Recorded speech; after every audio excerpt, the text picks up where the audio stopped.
In this segment of the Legends of Anderson Playing for a Living, Johnny Wilson ends his college athletic career a little bit early. Now, you come out of high school and you're Mr. Basketball.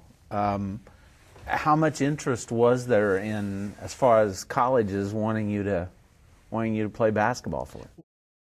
Probably every black college in the United States probably contacted me about coming.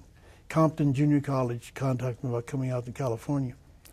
And Toledo University, I went up to Toledo for a visit, and that's where my idol Frankie Clemens had gone to school.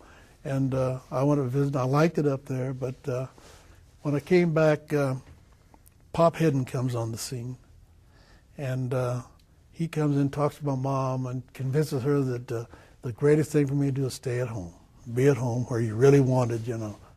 I decided then that Anderson College would be the place to go, and I came to it. But had I probably waited 2 or 3 weeks, I probably would have ended up going to Indiana State, because John Wooden moved in as a coach.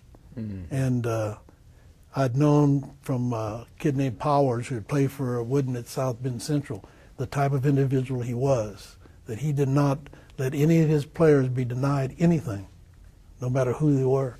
Mm-hmm. And he proved that at Indiana State. When my freshman year, we qualified to go to Kansas City for the NAIA tournament, and they would not let us go because of me. They would not let black players play. The next year, Indiana State won the right to go, and they had a black kid named Walker. And Coach Wooden says that we've qualified to go, we're coming, Walker's on my team, and he's going to play.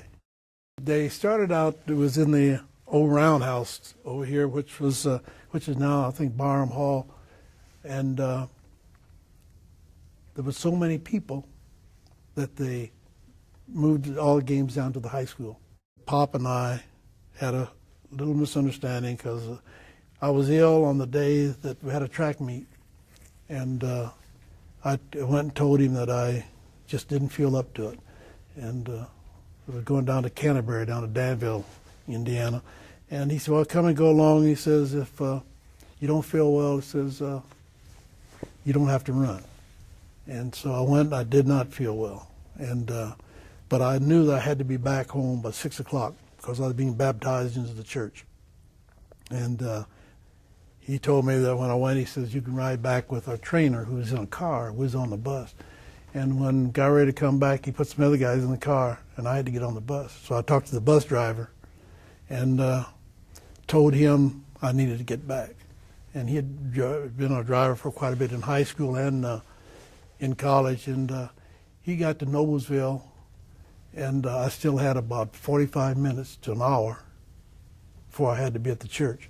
And Coach says, let's stop and eat. It's something we hadn't done all year. And so then when I got off the bus, he said to me, you can eat with us too. I said, no. So I walked down to the bus station, and there was no bus out, but there was a taxi cab was there. I talked to the cab driver and asked him how much he'd charge me to take me to Anderson, and he knew who I was. He said, you give me $5. And he drove me to Anderson. I got there in time. So the next day, I went in and told the coach I was through.